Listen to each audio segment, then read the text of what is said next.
Votre conférencier d'aujourd'hui est M. Philippe Giguère, professeur du département d'informatique et logiciel à la Faculté des sciences et génies de l'Université Laval.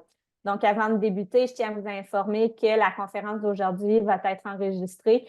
Donc, si jamais vous en manquez une partie ou si jamais vous n'avez pas pu y assister, on va la mettre en rediffusion sur le site de la Faculté de sciences et génies. Je vais pouvoir vous mettre le lien dans le chat de Zoom, donc vous allez pouvoir y avoir accès.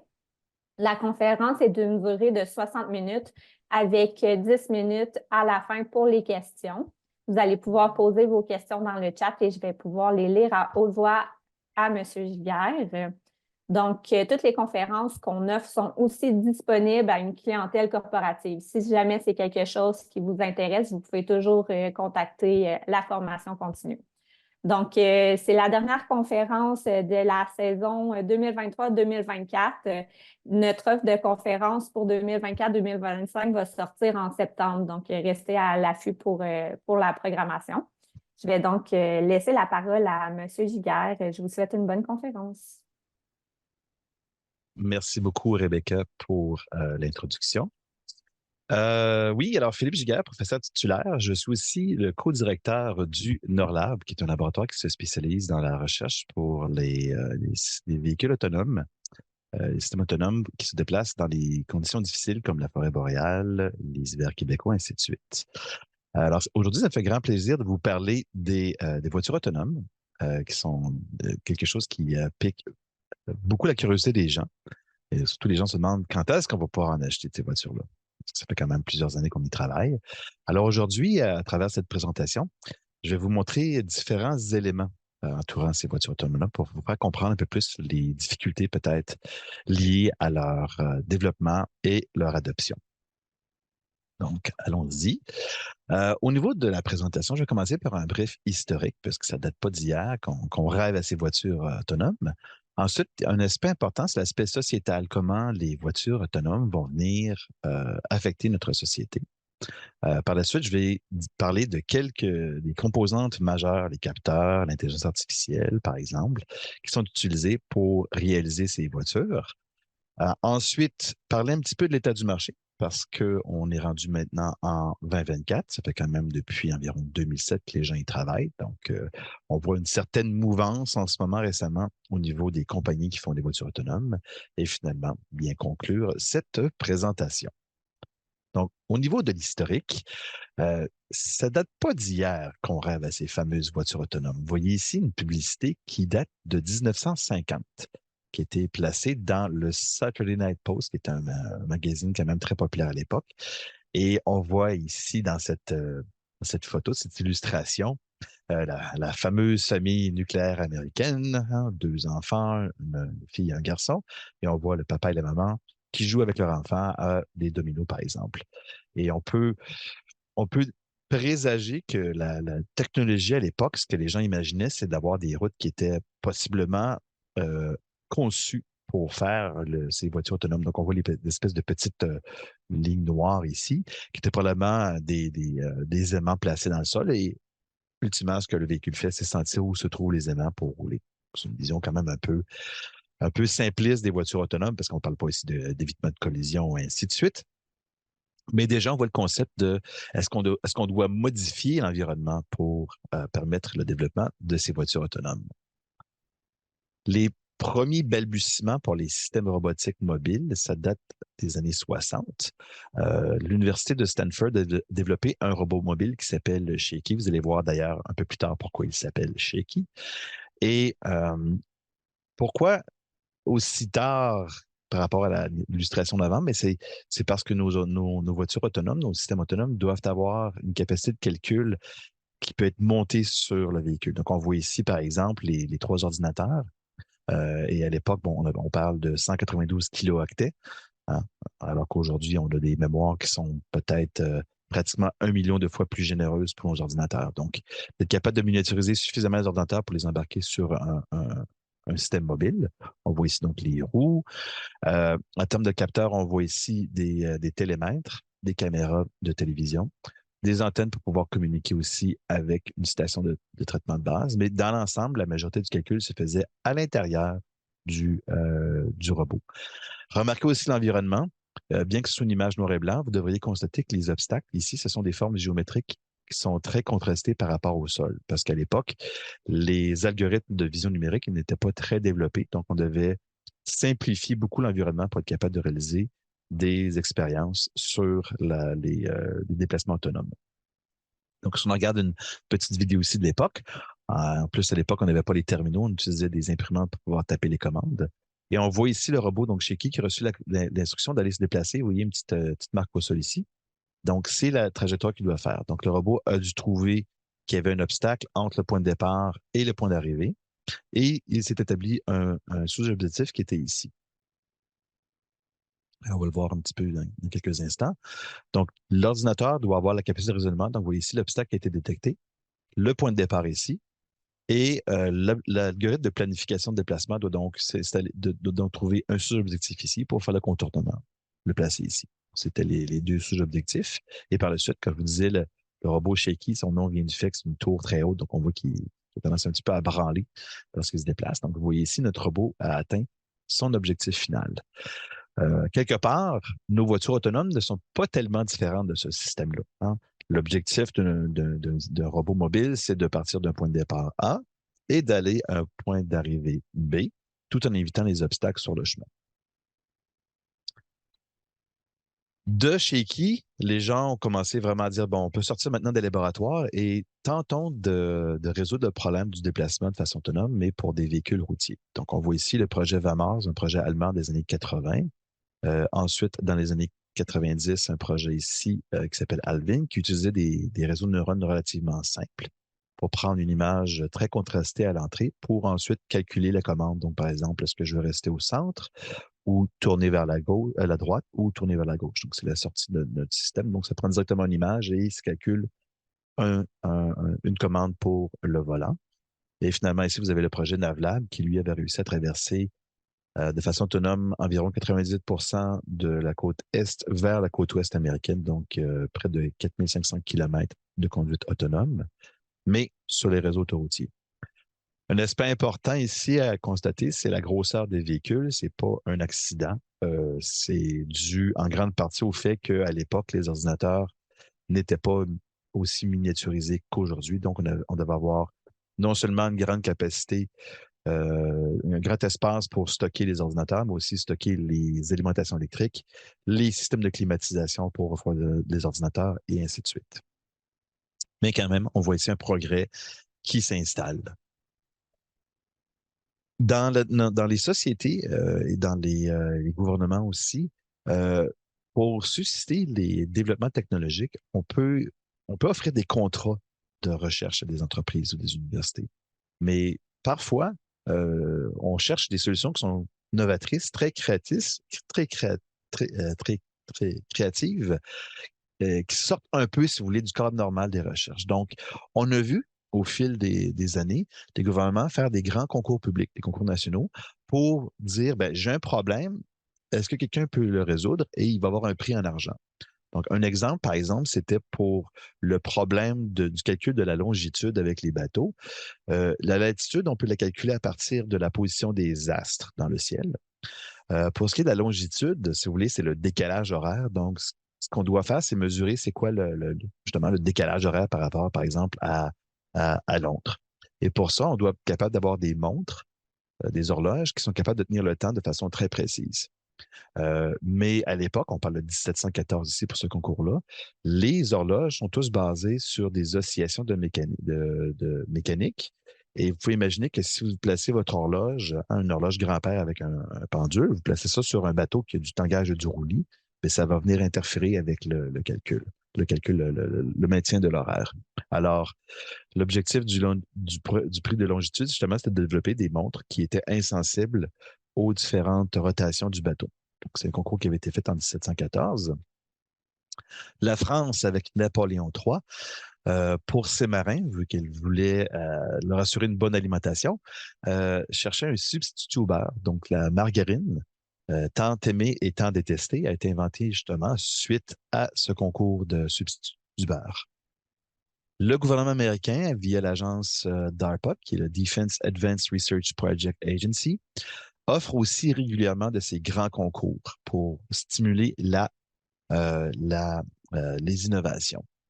En passant, ARPA, qui était le prédécesseur de DARPA, fait des trucs très utiles, comme par exemple l'Internet. L'Internet, c'est directement un sous-produit de cette agence de recherche, puisqu'il cherchait à développer un réseau qui était résistant aux, euh, aux missiles atomiques. Donc, il voulait avoir un réseau décentralisé. Et l'avantage d'un réseau décentralisé, ben, c'est un réseau qui coûte pas cher à maintenir et qui peut croître rapidement. Donc, si aujourd'hui nous avons Internet, vous pouvez remercier ARPA, qui était le prédécesseur de DARPA. Donc, 2004, la DARPA annonce un grand prix, un prix donc de 1 million de dollars américains. Et l'objectif du concours est donc d'avoir un véhicule, une voiture ou un camion qui va se déplacer de façon entièrement autonome dans le désert sur un parcours de 240 km. Donc, c'est un parcours qui est donné le matin même et les équipes doivent donc parcourir ce chemin-là. Dans ce concours, pardon, 15 équipes se sont qualifiées pour y participer. Et le résultat final fut que la meilleure équipe n'a traversé que 11,8 km des 240 km qui étaient prescrits. Et comment se terminait l'aventure pour la plupart des équipes? Ben, ça se terminait souvent par un capotage, une collision ou une sortie de terrain qui fait que le véhicule n'était plus utilisable par la suite. Donc, c'était un peu désastreux, mais ça, c'était la première année. L'année suivante, donc, le DARPA dit on fait la prise 2. Cette fois-ci, ça va être sur 212 km. Donc, pourquoi la distance elle est différente? C'est simplement qu'ils ne voulaient pas réutiliser le même chemin pour éviter que les gens ne trichent et préprogramment le tout. Mais cette fois-là, donc, vous voyez, le progrès est quand même fantastique. 5 équipes vont terminer et la course. L'équipe gagnante, c'était l'équipe de l'Université de Stanford, Stanley. On voit ici fièrement avec leur véhicule Red Bull euh, et Volkswagen. Mais vous voyez ici les 4 autres véhicules qui ont réussi à remporter la course, incluant un véhicule quand même assez imposant de Oshkosh, donc un véhicule, on pourrait dire, plus de type construction ou militaire. Mais vous voyez aussi quand même la panoplie de capteurs qu'on voit. Donc, vous avez ici un lidar 3D, si vous avez des lidars 2D. Donc, c'est quand même des véhicules qui sont très instrumentés, qui ont été un peu faits, sans dire à la va-vite, mais c'est un groupe de recherche universitaire principalement qui ont développé ces différents véhicules. Donc, quand même, une réussite maintenant. On est capable d'avoir un système autonome en désert. Donc, pourquoi le désert? Bien, premièrement, pour des raisons de sécurité. C'était sur une base militaire, donc on pouvait empêcher les civils d'embarquer pour éviter d'avoir des collisions avec des civils. Deuxièmement aussi, c'est que le désert va être un milieu, je vous dirais, un peu plus facile à gérer puisque, bon, il n'y aura pas de piétons, il n'y aura pas de cyclistes, il n'y aura pas de panneaux de signalisation routière, j'ai pas d'autres obstacles mobiles comme des voitures. Donc, c'est un environnement qui est contrôlé, qui va venir simplifier la tâche.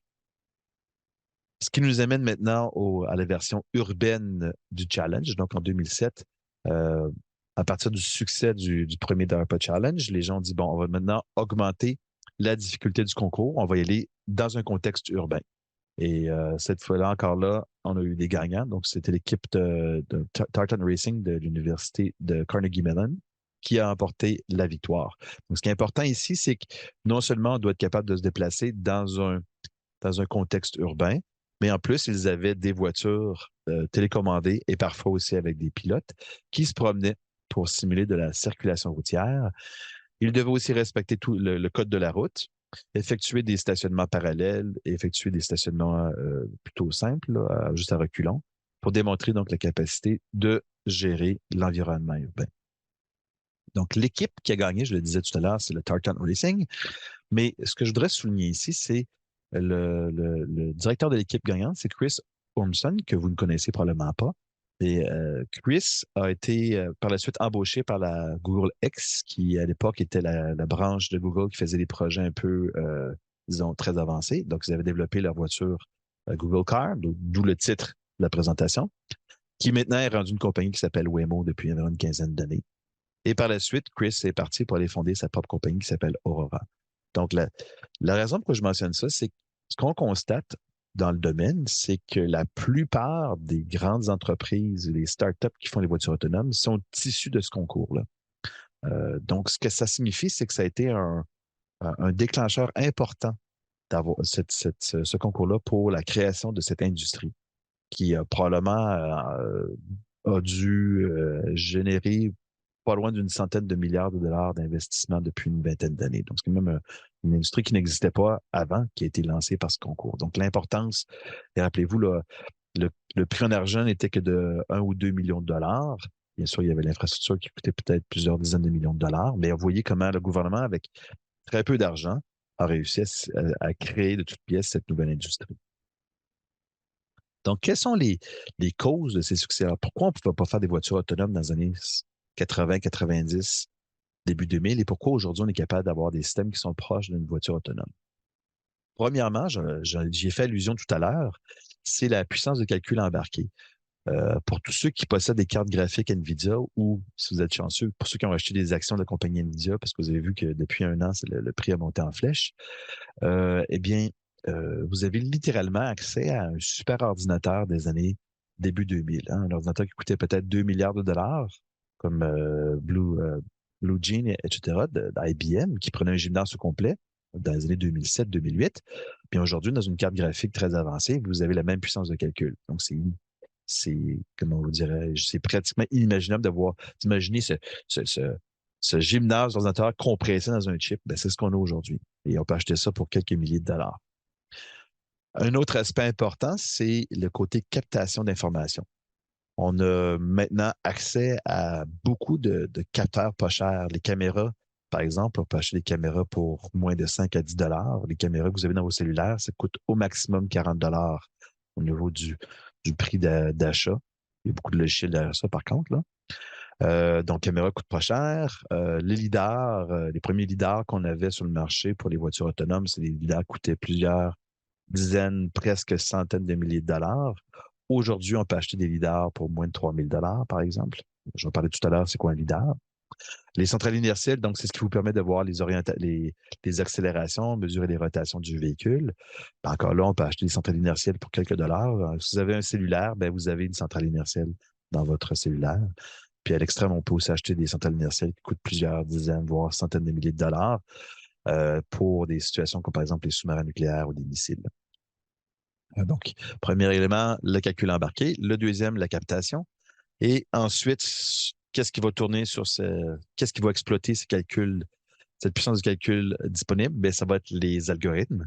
Et on a vu beaucoup d'améliorations au niveau justement des réseaux de neurones profonds, l'algorithmique, tout ce qui est relié à la vision numérique, donc la perception, détection des obstacles. Hein. Depuis 10 ans, on voit une révolution qui, d'ailleurs, a démarré en partie à Montréal avec les chercheurs du MILA qui étaient chapeautés par Yoshua Bengio.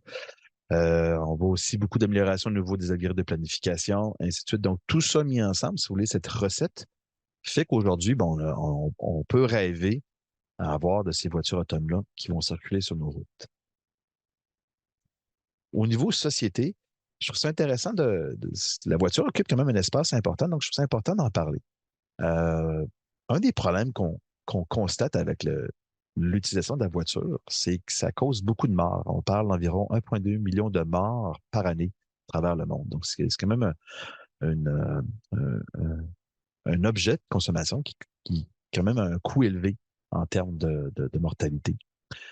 Aussi, pour ceux qui habitent sur la rive sud de Québec, hein, qui sont pris dans le trafic du pont Pierre-Laporte ou du pont de Québec, ben, on constate aussi que ben, le transport en voiture occasionne des grandes pertes de productivité. On parle d'environ 38 heures par année pour un travailleur américain moyen. Québec, peut-être un petit peu moins, peut-être un petit peu plus dépendant si vous avez une éclipse solaire ou si vous avez ou pas un troisième lien. Mais cette idée que c'est du temps qu'on perd derrière une voiture, ce n'est pas du temps de qualité. Hein? C'est du temps souvent qu'on est stressé parce qu'on est pris par choc à par choc, et ainsi de suite. Et en tant que société, on dépense beaucoup d'argent à maintenir nos infrastructures routières.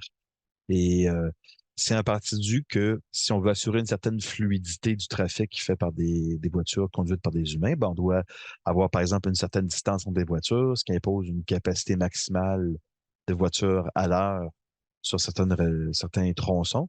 Alors que si vous avez des voitures autonomes, mais que je peux placer mes voitures autonomes à une distance de peut-être 4 à 8 mètres sur l'autoroute à 100 km/h, ce qui serait impossible pour les humains au niveau de sécurité. Mais ça veut dire que je suis capable de doubler, peut-être tripler la capacité de transport de mes liens existants. Donc, par exemple, je pourrais doubler ou tripler la capacité de transport du pont Pierre-Laporte si j'utilisais que des voitures autonomes. Donc, on parle quand même d'économie possible ici. Hein. Le poste budgétaire des routes, c'est quand même quelque chose qui coûte assez cher au Québec. On n'y pense pas beaucoup, mais vous savez, à chaque fois qu'on construit une voiture, on doit faire, en moyenne, si je ne m'abuse, 5 places de stationnement. Parce qu'on doit stationner la voiture à la maison, on doit stationner la voiture au travail, on doit stationner la voiture pour les loisirs, au centre d'achat, au centre-ville, et ainsi de suite. Donc, on consomme beaucoup d'espace qui, souvent, ce sont des terres cultivables qu'on utilise pour faire des stationnements, hein, les centres d'achat et tout ça. Donc, si on regarde aux États-Unis, on parle de 2 milliards de places de stationnement. C'est beaucoup.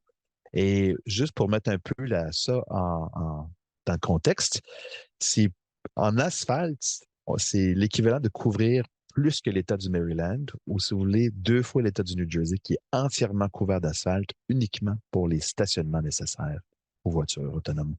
Là, vous me dites, oui, mais la voiture autonome, on doit aussi la stationner.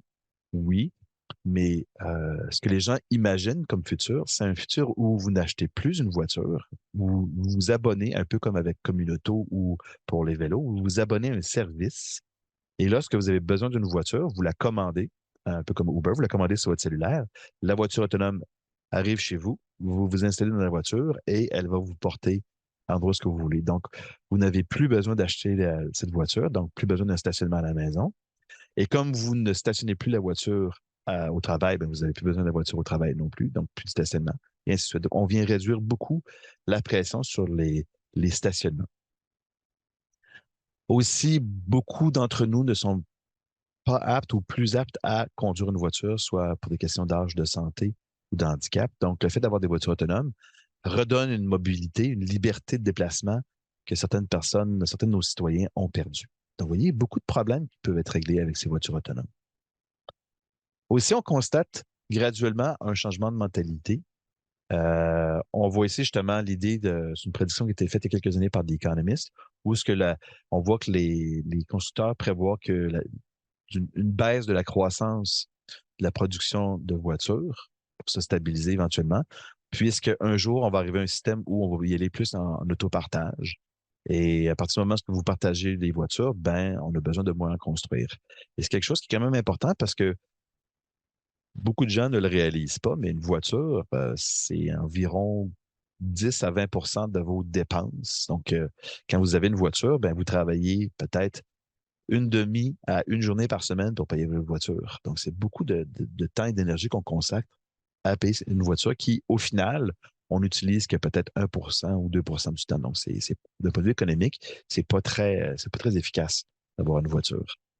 Et aussi, on voit les jeunes, nouvelle ici de 2017, mais on constate que les jeunes, de plus en plus, délaissent la voiture. Hein. Pour les gens de mon âge, bon, je vais vous le déclarer, j'ai 50 ans, donc je pense que notre génération et celle d'avant nous, l'obtention du permis de conduire était vue comme étant une ascension sociale. Hein.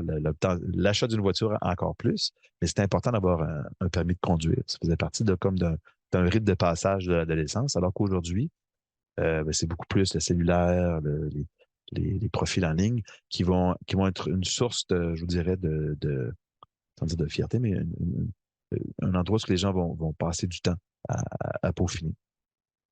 Donc, on voit justement cette chute-là.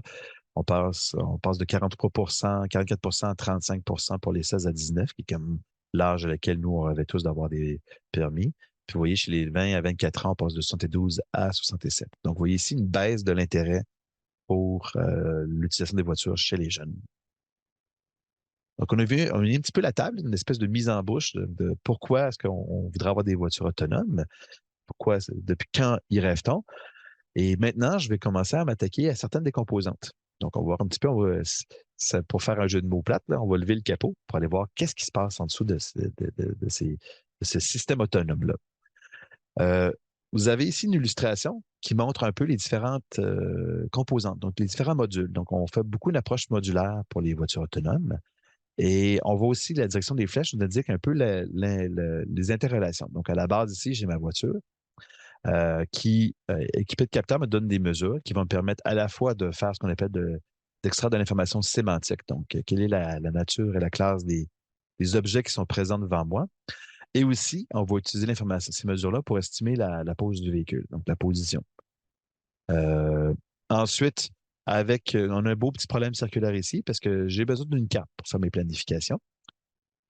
L'équivalent, si vous voulez, d'une carte routière. Et cette carte-là va me permettre de me positionner. On se positionne toujours par rapport à une carte. Mais aussi, je dois créer des cartes pour être capable de circuler.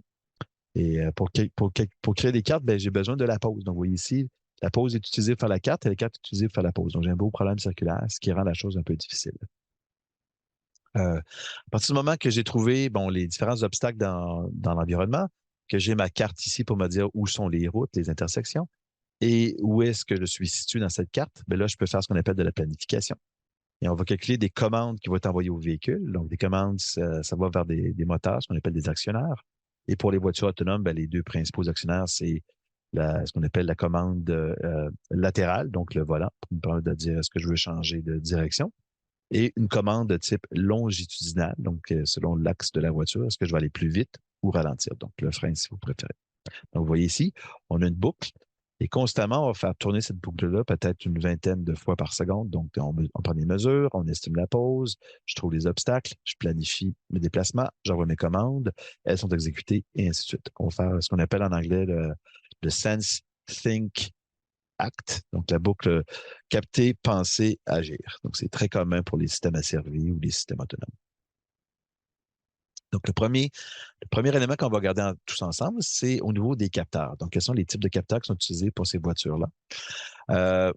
On pourrait être tenté de dire, pourquoi est-ce qu'on n'utilise pas juste un GPS? Hein? Ça fonctionne bien, un GPS. Quand vous regardez la carte, hein, la voiture est toujours bien située sur la route. Donc, pourquoi ne pas l'utiliser? C'est pas assez précis. Regardons un peu comment fonctionne un système GPS. D'abord, c'est basé sur une constellation de satellites qui ont été lancés dans l'espace. Donc, vous avez ici entre 24 et 32 satellites. Et je vais vous montrer un petit peu comment est-ce qu'on fait ça, le calcul de positionnement à l'aide d'un GPS. On va le faire en 2 dimensions parce que vous n'avez pas accès à un écran 3D, moi non plus d'ailleurs.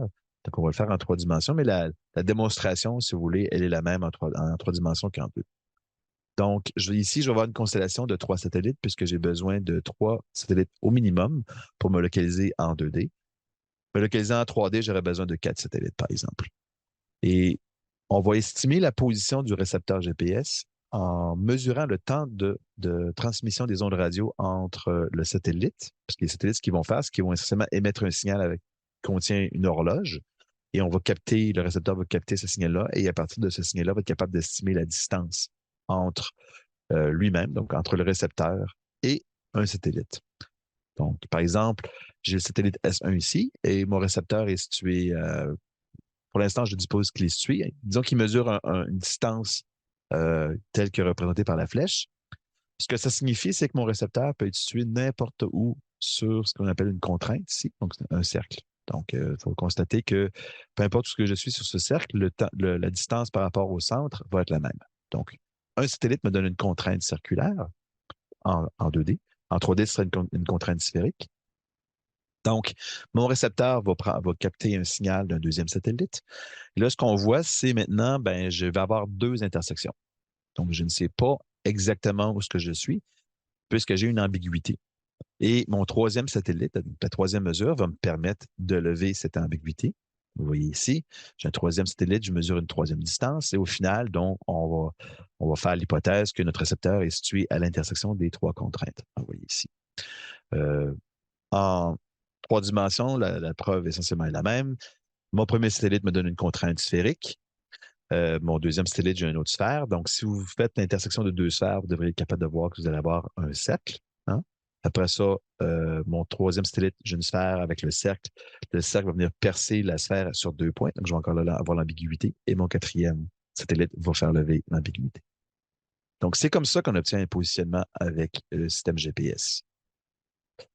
Par contre, ce n'est pas un système qui est très rapide. Hein? On va avoir un positionnement d'environ 1 à 2 fois par seconde, donc 1 à 2 Hertz. La précision va varier beaucoup Ça peut être aussi faible que 2 mètres avec une version, disons, standard comme ça, à jusqu'à 100 mètres, dépendant des interférences radio. Si l'armée américaine, puisque là, c'est un système militaire, le système GPS, si l'armée rebrouille les ondes, et ainsi de suite. Donc, c'est pas suffisamment précis pour se localiser sur les routes. D'autant plus que la plupart des gens veulent utiliser des voitures autonomes en ville et l'utilisation de signaux satellitaires implique que l'antenne de mon récepteur puisse regarder directement le satellite dans le ciel sans avoir un obstacle entre les deux. Sinon, ce qui va se produire, on va avoir des interférences qui vont venir grandement réduire la capacité de se localiser. Donc, un effet qu'on voit souvent pour les GPS en ville, c'est ce qu'on appelle l'effet canyon. Et c'est que mon signal du satellite va venir rebondir entre deux édifices, ce qui va donner l'impression que mon capteur, par exemple, mon récepteur GPS est situé à un endroit beaucoup plus loin, puisque je viens artificiellement de rallonger la longueur du tracé entre mon récepteur et le satellite. Donc, je vais venir fausser l'estimation de la position. Donc, c'est pour ça que le GPS, oui, en ville, on se positionne relativement bien, mais c'est parce qu'on utilise d'autres algorithmes qui nous permettent de faire un suivi au fil du temps, que je n'ai pas le temps de discuter aujourd'hui.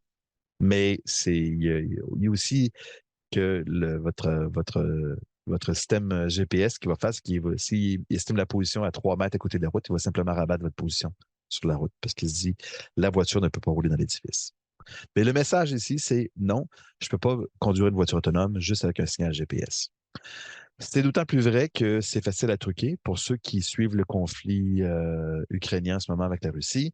C'est un des éléments qu'on voit. L'armée russe est très bonne à faire des systèmes de guerre électromagnétique. Donc, ils vont essentiellement soit brouiller les ondes GPS en émettant un signal aux mêmes fréquences que les signaux GPS, ou pire, ils vont imiter les signaux GPS pour essentiellement fausser le positionnement de peut-être quelques centaines de mètres ou kilomètres. Donc, pour empêcher les munitions de précision d'atteindre leur objectif. Donc, c'est quelque chose qui est pas fiable, autrement dit. On utilise à la base dans nos voitures autonomes ce qu'on appelle une centrale inertielle, donc qui va en anglais le Inertial Measurement Unit, l'acronyme IMU, qui va nous permettre de mesurer différentes choses, notamment on va mesurer sur les 3 axes, donc les axes X, Y et Z, on va mesurer des changements d'orientation, donc les vitesses de rotation en degrés par seconde. On va aussi mesurer des accélérations linéaires, donc en mètres par seconde carré. Donc, si votre système est immobile, dans la direction X et Y, je devrais avoir des accélérations qui sont proches d'être nulles, parce qu'il y a toujours un petit peu de bruit. Et dans la direction Z, disons que le Z plonge vers le centre de la Terre, bien, vous allez mesurer l'attraction gravitationnelle. On est aussi capable de mesurer le champ magnétique, donc comme un peu une boussole, si vous voulez. Par contre, les champs magnétiques sont facilement perturbables, surtout en présence soit de courants électriques ou de composantes métalliques. Ce qui fait que ben, pour les voitures électriques, hein, c'est vraiment la pire des situations. Vous avez beaucoup de moteurs, beaucoup de courant et des pièces en métal qui sont la coque du véhicule. Donc, l'utilisation des champs magnétiques n'est pas très, très réussie avec ces centrales inertielles-là. Mais par contre, pour ce qui est des orientations et des accélérations, on utilise quand même l'information qui est très utile à partir de ces capteurs-là. Ce qui est important aussi, c'est que ces capteurs qu'on dit des capteurs proprioceptifs nous retournent toujours de l'information.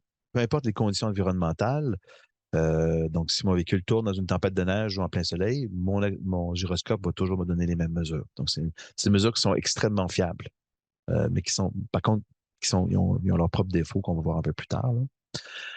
Vous avez ici un exemple d'une station de centrale inertielle. Donc, c'est le projet Aqua. Donc, c'est un robot sous-marin à Palme. C'est un robot avec lequel j'ai travaillé lors de mes études doctorales. Et vous voyez ici le chercheur Dave Meagher. Donc, vous voyez comment il vient changer la position du sous-marin. Et si vous voyez un petit décalage là, entre l'estimation de la position vous avez le jumeau numérique ici. Là, si vous voyez un décalage, c'est simplement une question là, de propagation sur le réseau interne. Là. Il n'y a pas de, il y a pas de façon inhérente un délai dans l'estimation de l'orientation du véhicule avec une centrale. Donc, vous voyez quand même, c'est une belle information. C'est très utile pour les sous-marins parce qu'on se déplace en 6 degrés de liberté, essentiellement. Pour les voitures autonomes, c'est 3 degrés de liberté, puisque si vous en faites 6, c'est plus que vous êtes en situation de capotage, disons. Mais ça vous donne quand même une idée de comment je peux estimer à l'aveugle l'orientation de mon système. Donc, c'est un élément quand même important pour nous, pour les systèmes autonomes. On utilise aussi des capteurs qu'on va dire extéroceptifs, donc qui viennent chercher l'information sur l'extérieur de l'environnement, l'extérieur du véhicule, donc sur l'environnement.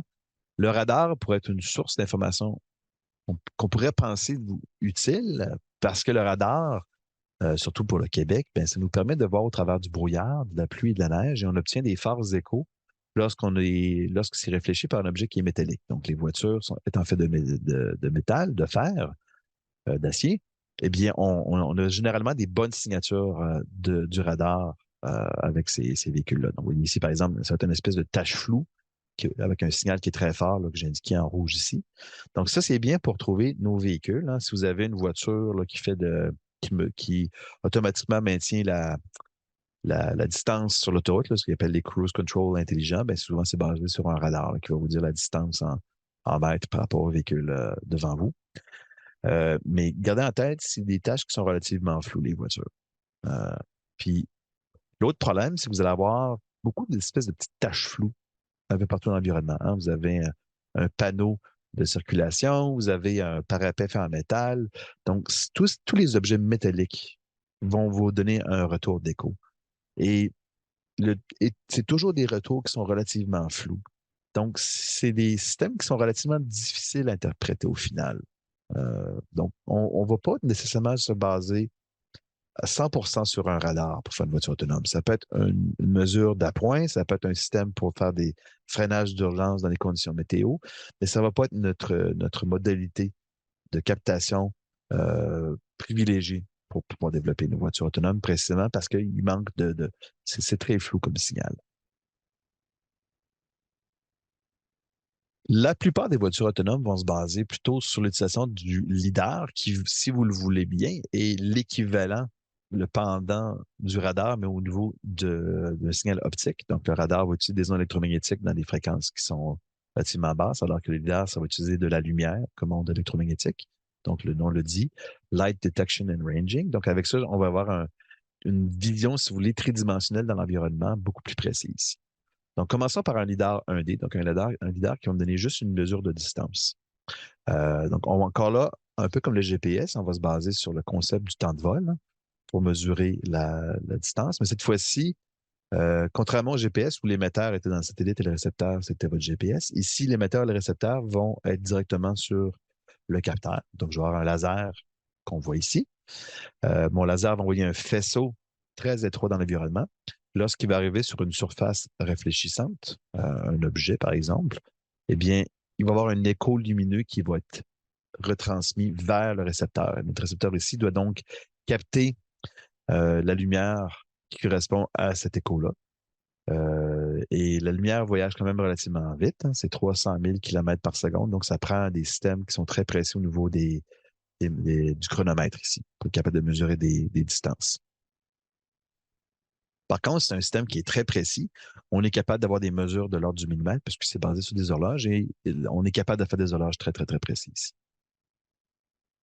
Au niveau de la portée, ben, ça varie beaucoup selon le coût des achats. Si vous avez, par exemple, une balayeuse autonome chez vous à la maison, bien, ça va être, par exemple, 4 mètres ou plusieurs kilomètres si vous avez des systèmes d'arpentage. Donc, on voit ici l'illustration avec comment transformer un lidar 1D en 2D. Donc, vous voyez, je prends mon faisceau, je fais un miroir pivotant et je vais venir balayer mon environnement ici et je vais obtenir ce qu'on appelle un nuage de points qui va me donner une information beaucoup plus riche que juste une mesure de distance.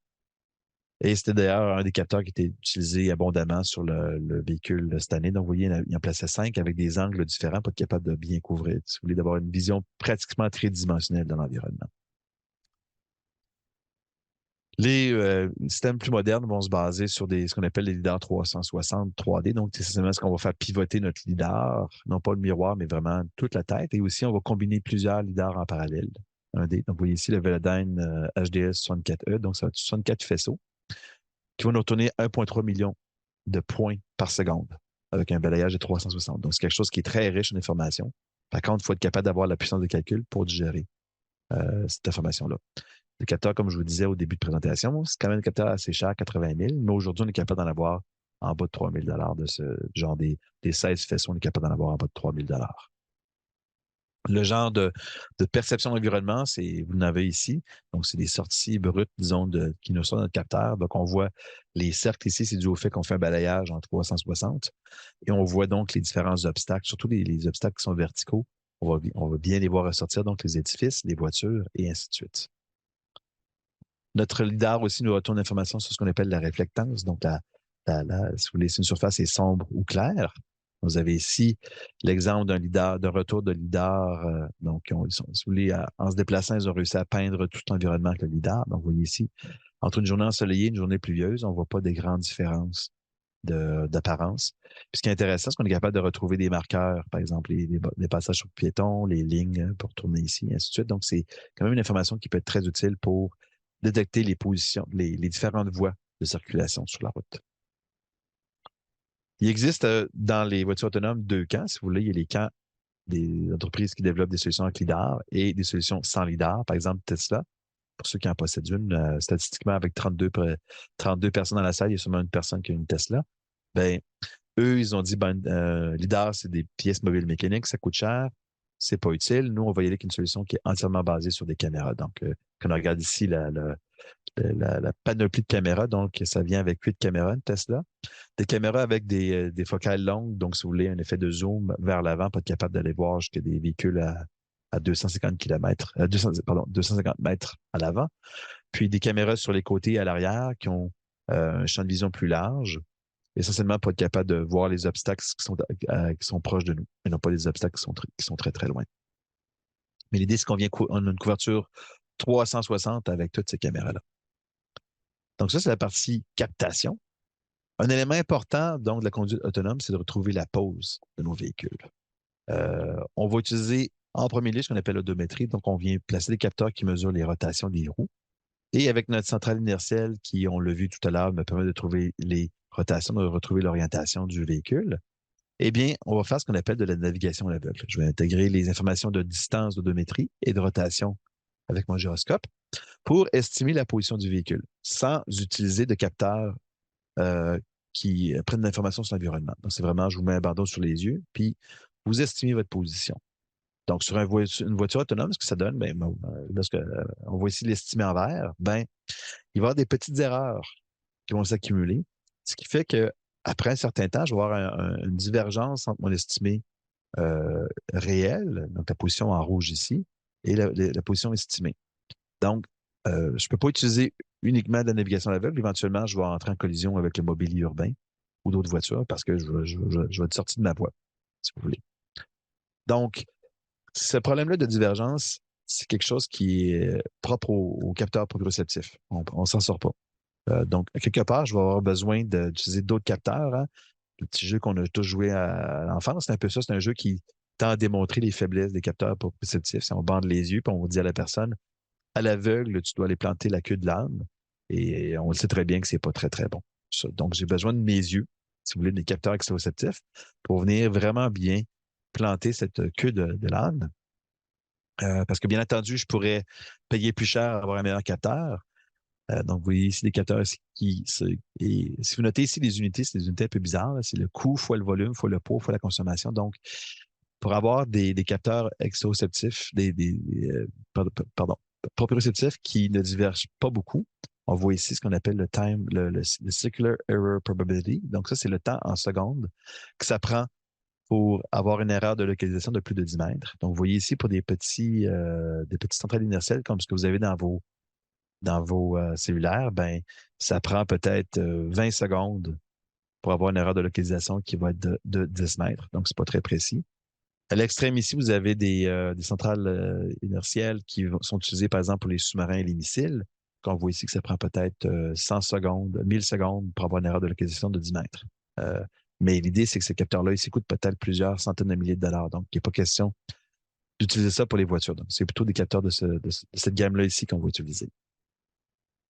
Donc, mon capteur extéroceptif, on va en mettre un exemple ici avec un lidar. J'ai besoin de ma carte. OK? Et dans ma carte, je vais avoir stocké toutes les informations de la forme des édifices. Donc, on voit ici en vert les murs.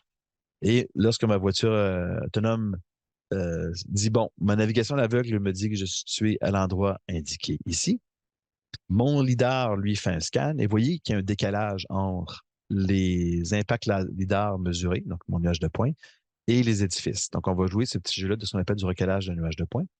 Et en recalant mon nuage, vous voyez comment mon estimé de position a été déplacé parce que mon lidar il est solidaire avec le véhicule. Donc, j'ai réussi à corriger la position à partir de mon lidar. Mais notez bien ici, j'ai besoin de ma carte. Hein. Vous rappelez-vous le diagramme? Je montrais que la carte me servait à me positionner. Donc, c'est un exemple ici de positionnement avec une carte. On peut aussi utiliser la réflexion LIDAR. Donc, si j'ai pris chaque réflectance de chaque pouce carré de mon réseau routier, je prends une mesure de réflectance locale avec mon lidar. Donc, vous voyez, on voit les patrons ici, donc, qui sont, par exemple, les marqueurs ici qui sont décalés. Donc, encore là, le même jeu de recalage. Je viens recaler mon image de réflectance sur ma carte et ça me permet donc d'avoir un positionnement plus précis. Donc, Google utilise ça pour leur voiture. Ils ont une précision d'environ 10 cm. Donc, ça, c'était ma pause. Mes cartes, comme on a vu, avec une carte préalable, ça me permet de me localiser, par exemple, avec la forme 3D des édifices. Mais on a vu aussi Tesla tout à l'heure, qui préfèrent, eux, dire non, je veux pas de carte. Donc, je vais y aller vraiment avec mes caméras. Donc, des approches avec carte, c'est Waymo, par exemple, Tesla. Et ce qui est important, c'est que il n'y a pas une carte qui va remplir toutes les tâches. C'est comme pour les humains. Une carte topographique lorsque vous voulez aller en forêt, donc c'est une carte qui va vous montrer les élévations, et une carte routière lorsque vous voulez planifier vos déplacements. Donc, les approches par carte, on a vu tout à l'heure les réflectances des cartes des lidars. Ça peut être un modèle 3D de l'environnement. Mais aussi, ça vous permet de stocker ce qu'on appelle de l'information tactique. Donc, vous avez ici, par exemple, j'ai des gens qui ont un hôtel à main. Voici les différentes voies de circulation. Voici les passages pour piétons. Voici les feux de circulation. Donc, ça rend le processus décisionnel beaucoup plus facile puisqu'à l'avance, si vous voulez, je sais exactement où se situent les éléments importants pour la circulation routière pour mon véhicule. Vous avez ici un exemple justement en background, vous voyez la carte de réflectance donc en gris. Vous voyez les différentes informations de circulation qui sont attachées à la carte. Et par-dessus ça, on vient mettre ce qu'on appelle les éléments tactiques, donc les différents véhicules, les voitures stationnées ici, les véhicules disponibles qui sont sur la route, etc., etc. Donc, c'est ce genre de carte-là que j'ai besoin pour venir faire la planification des déplacements. Donc, les cartes, c'est utile, oui. Donc, ça me permet une localisation généralement plus robuste. Ça me permet d'exploiter ce qu'on appelle l'information sémantique. Donc, ben, si je vois un passage pour piéton devant moi, ben, ça me dit que tout nuage de points présent au-dessus de ce passage-là peut être un piéton. Et aussi, ben, j'ai toutes les signalisations routières à l'avance, je les connais. Par contre, ça impose de tout cartographier l'environnement. C'est coûter un stockage. On doit gérer les changements. Donc, s'il y a la construction, comment maintenir à jour la carte, c'est complexe. À l'inverse, Tesla, vu qu'ils n'utilisent pas de cartes, eux autres, ben, j'ai pas besoin maintenant de stocker de cartes. S'il y a des changements, parce que la construction, mais il n'y a pas de problème, parce que tout est toujours nouveau pour votre voiture de Tesla. Il n'y a pas de connaissances préalables sur l'environnement. Par contre, on met beaucoup de pression au niveau de l'intelligence artificielle. Donc, on a besoin de beaucoup de données pour entraîner nos réseaux, ainsi de suite. Donc, ça, c'était notre carte. Pour la partie sémantique, ben, essentiellement, on va utiliser des réseaux de neurones, comme je le disais. Donc, mes images, j'ai des étiquettes. L'entraînement, on va le faire ben, à partir d'exemples et des étiquettes. Donc, c'est ce qui est important. On ne va pas coder les choses. On va vraiment montrer des exemples. On a fait beaucoup de progrès en deep learning. Donc, par exemple, avant 2010, on disait ça, c'est un chien. Puis maintenant, on est rendu avec les réseaux profonds. Ben, on a dit maintenant, ben, ça, c'est un West Highland White Terrier. C'est là qu'on en est rendu en termes de la finesse des classifications qu'on peut faire.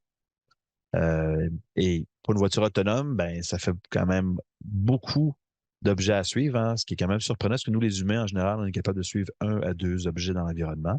Et pour les voitures autonomes, vous voyez comment on est capable le système est capable de faire un suivi très serré d'une cinquantaine d'objets mobiles. Donc, ce qui permet d'éviter en théorie beaucoup d'accidents à cause de cette hyper-vigilance de l'environnement. Je vais passer ça un petit peu vite pour des questions de temps.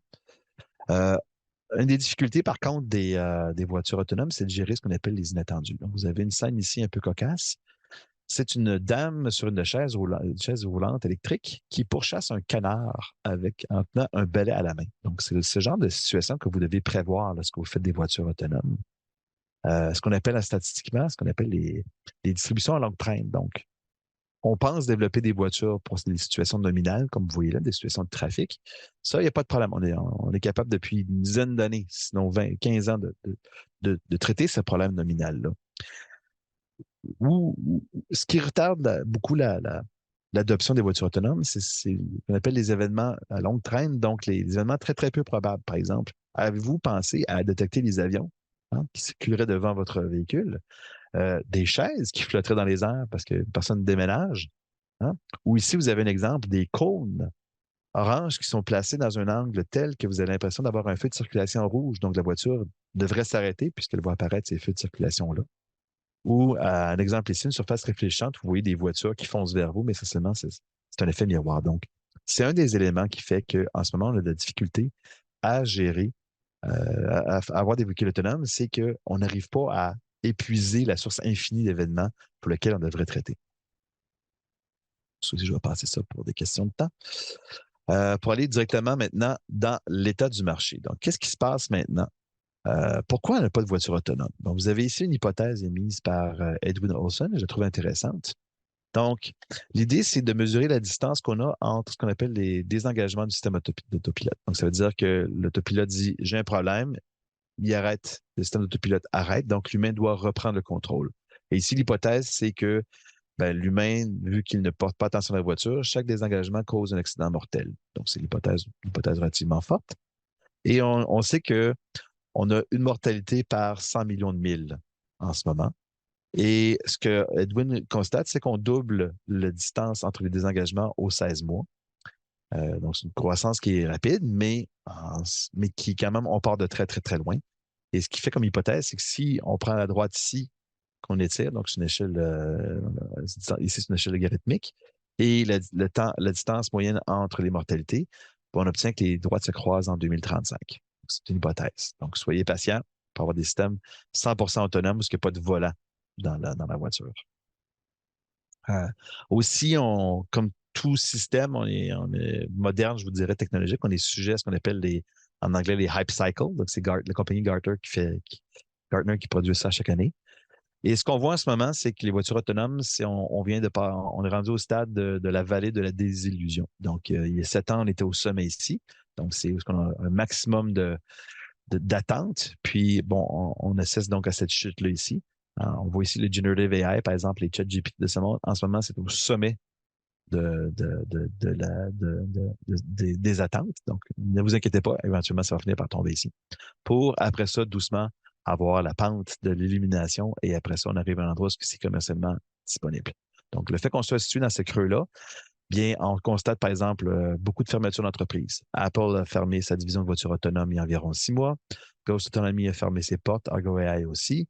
On voit aussi des baisses au niveau des emplois chez Cruise. On parle de 24 de mise à pied, Waymo 8 Donc, on est rendu à cette phase-là où les gens se disent, on n'a pas les retours sur nos investissements. Ceci étant dit, on voit quand même des flottes de robotaxis qui ont été déployés dans des conditions météo intéressantes. Donc, par exemple, San Francisco, Phoenix, il n'y a pas beaucoup de neige et de pluie. Donc, vous voyez ici les capteurs qu'on a vus tout à l'heure monter sur les toits. Et bel exemple que j'ai vu passer sur LinkedIn hier, on voit ici justement un des robotaxis qui va faire un évitement d'obstacles. Vous avez ici un véhicule qui avait traversé la voie et on a dû. Donc, le système a réussi à éviter cet accident. On constate aussi une migration vers le camionnage autonome, puisqu'on cherche, on se dit, le conduite sur les autoroutes correspond, donc de transporter du matériel d'un hub à l'autre, c'est souvent la conduite sur autoroute. Donc, 90 des kilomètres pourraient être réglés de façon autonome avec ces camions-là. Donc, vous avez ici la compagnie Kodiak ici qui présente comment se développer justement de ces camions, de ces trailers autonomes. On voit aussi une nouvelle qui est arrivée il n'y a pas très longtemps, ici le 21 mai 2024, donc la semaine passée. Donc, Aurora, rappelez-vous Chris Urmson du DARPA Challenge, donc lui qui est rendu le président de Aurora.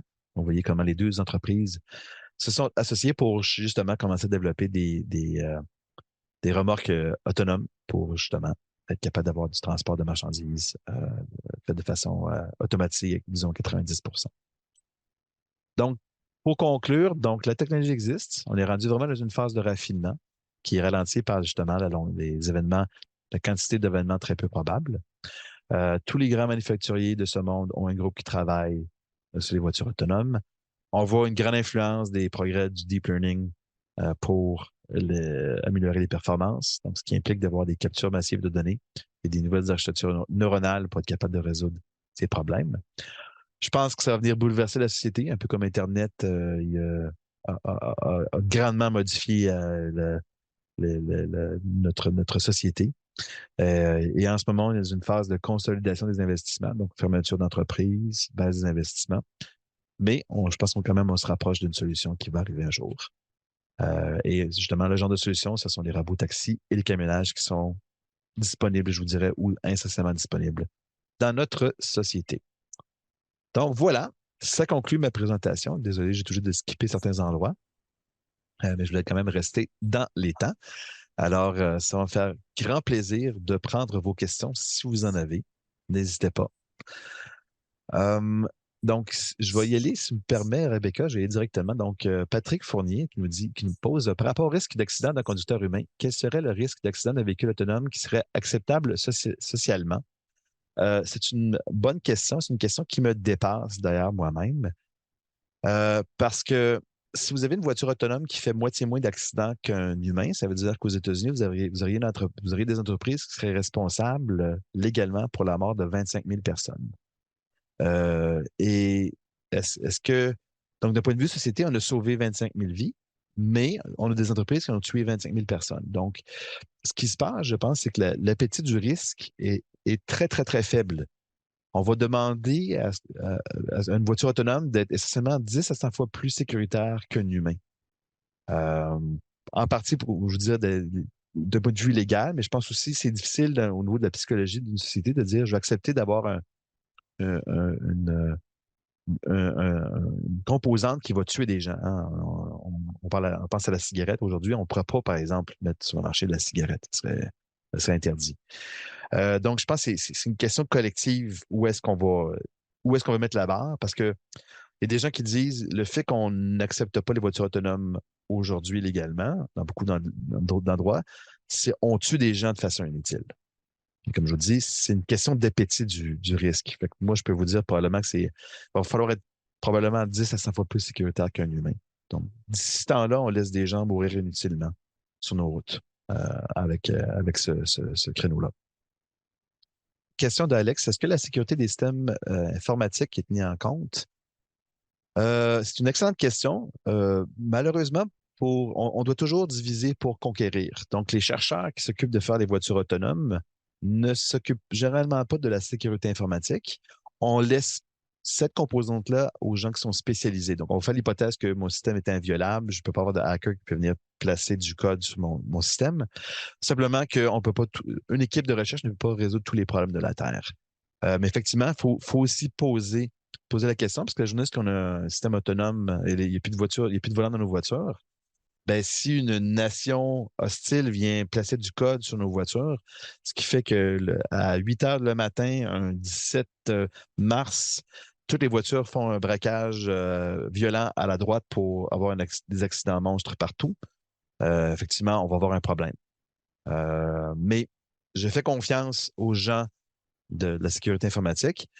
Il y a aussi des gens qui se posent des questions, à savoir est-ce qu'il n'y aurait pas moyen de fausser l'environnement, par exemple, d'avoir des systèmes actifs qui vont projeter la lumière de la même fréquence que les lidars vers les capteurs, de placer des collants sur des panneaux d'arrêt-stop pour créer des images qui sont interprétées comme étant des autruches et non pas des arrêt-stop, par exemple, par les voitures autonomes. Donc, oui, il y a aussi ce côté-là qu'on a une responsabilité, mais encore là, comme je vous dis, il y a des spécialistes qui c'est vraiment leur pain et leur base, c'est la sécurité informatique. Je leur fais confiance. Autre question, Mathieu, est-ce que vous croyez que les routes devront être adaptées pour la conduite autonome? Pourquoi ne pas mettre des lidars sur les lampadaires? C'est une bonne question. Donc, on se pose tout le temps la question. On se pose, est-ce qu'on devrait modifier l'environnement? On le fait déjà avec les autoroutes, par exemple. On a déjà modifié les environnements. C'est une bonne question. Par contre, un des aspects vendeurs des voitures autonomes, c'est l'idée qu'on ne veut pas modifier, on ne veut pas induire des nouveaux coûts sur l'environnement. Euh, donc, je vous dirais, on pourrait le faire, mais c'est pas l'objectif. On veut vraiment plutôt que le système, de façon autonome de lui-même, puisse gérer les environnements. On, on parle, dans la question, si vous parlez des leaders sur le lampadaire, l'autre problème, c'est si je mets des leaders sur le lampadaire, ben là, c'est la ville qui est tributaire de s'assurer de la sécurité de mes voitures autonomes. Je préférais plutôt que ce soit moi-même qui soit responsable de ma sécurité pour les voitures autonomes, je vous dirais, parce qu'il y aurait quand même un coût assez élevé à placer des leaders partout. Par contre, on entend souvent parler de 5G et tout ça. Puis un des aspects de la 5G, c'est la capacité d'avoir des réseaux locaux à faible latence, donc peu de délai, et avec des grandes capacités de grandes bandes passantes. Puis les gens s'intéressent justement à cette idée-là en anglais, on appelle ça le V2V, donc de véhicule à véhicule. Donc imaginez une situation où vous avez deux voitures autonomes, puis la voiture de derrière voudrait avoir l'information sur qu'est-ce qui est situé devant la voiture devant elle. Donc, ce qu'elle pourrait faire, c'est via un système 5G, négocier d'emprunter la caméra de la voiture à l'avant, récupérer les images, et autrement dit, voir plus loin que ses propres caméras. Donc, d'emprunter le transfert d'informations entre les véhicules autonomes pour augmenter la sécurité. Donc, je pense que c'est plus une approche comme ça qu'on va faire, ou si on a des feux de circulation, peut-être que les feux de circulation peuvent envoyer de l'information. Donc, ça, c'est ce qu'on appelle le V2E, donc V2E, donc Vehicle to Environment puis Environment to Vehicle, donc la communication entre environnement. Donc, peut-être que justement, le feu de circulation pourrait m'avertir à l'avance et en passant, je vais virer au rouge dans 4,6 secondes, puis la voiture autonome pourrait moduler son déplacement, pas tant pour la sécurité que pour peut-être sauver au niveau des consommations de carburant. Donc, ensuite, question de Pierre. En cas de bris mécanique ou électronique, comment la voiture réagit-elle dans ces cas? Bonne question. C'est ce qu'on appelle de la détection d'anomalies. C'est un problème qui est relativement difficile. Donc, oui, il faut avoir un système en place qui permet de détecter, par exemple, qu'un capteur tombe en panne, que j'ai ma transmission électrique est tombée, etc., etc. Donc, oui, il faut avoir ça en place. Et l'avantage, encore là, par rapport à un humain, c'est que euh, notre voiture peut diagnostiquer possiblement en 10 ou 20 millisecondes l'apparition d'un problème mécanique et effectuer une mesure d'urgence, par exemple, ralentir et se placer en, en côté sur l'accotement, si vous voulez. Et l'autre aspect, c'est que nous, les humains, on apprend juste de notre propre expérience, mais avec un système de voitures autonomes qui vont nécessairement connecter aussi. Ça veut dire qu'à chaque fois qu'un bruit mécanique est détecté, la signature dans les signaux va être transmise à la maison mère et ils vont utiliser cette information-là pour, si vous voulez, mettre à jour toutes les autres voitures. Donc, plus je vais avoir de voitures qui vont circuler, plus elles vont être à même capables de gérer ces situations-là de bris mécaniques rapidement. Alors qu'un individu peut peut-être ne pas être conscient qu'il y a un problème mécanique qui se développe en ce moment, puis générer un accident. Merci, Pierre. Et oui, Mathieu, ben, un train routier, effectivement, c'est un peu comme un train routier, mais avec cette capacité-là de voir devant nous. Alors, s'il n'y a pas d'autres questions, je pense, Rebecca, je vais te redonner le microphone. Oui, super. Donc, je vous rappelle que j'ai mis dans le chat le lien pour pouvoir accès à la conférence en rediffusion. Vous allez également avoir accès aux autres conférences passées. Puis, la programmation pour la prochaine année va sortir en septembre. Donc, merci beaucoup, Monsieur Giguère, pour cette conférence. Puis, je vous souhaite à tout le monde une bonne après-midi. Merci beaucoup, Rebecca. Merci.